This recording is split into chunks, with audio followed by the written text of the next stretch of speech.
Welcome back. Using ChatGPT as a default search engine means that you can also use ChatGPT as local search.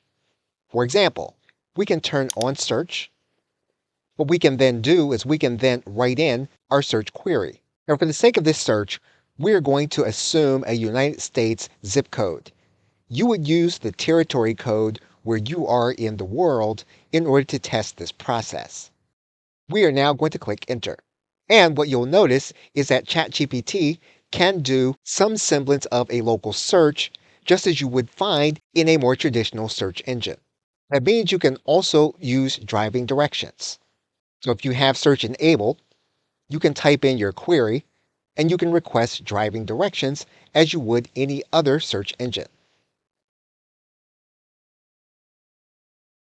You can also integrate voice search into this specific query. ChatGPT, we are approaching the Holland Tunnel and it appears to be crowded. Is there a workaround for this specific way of getting to the Statue of Liberty?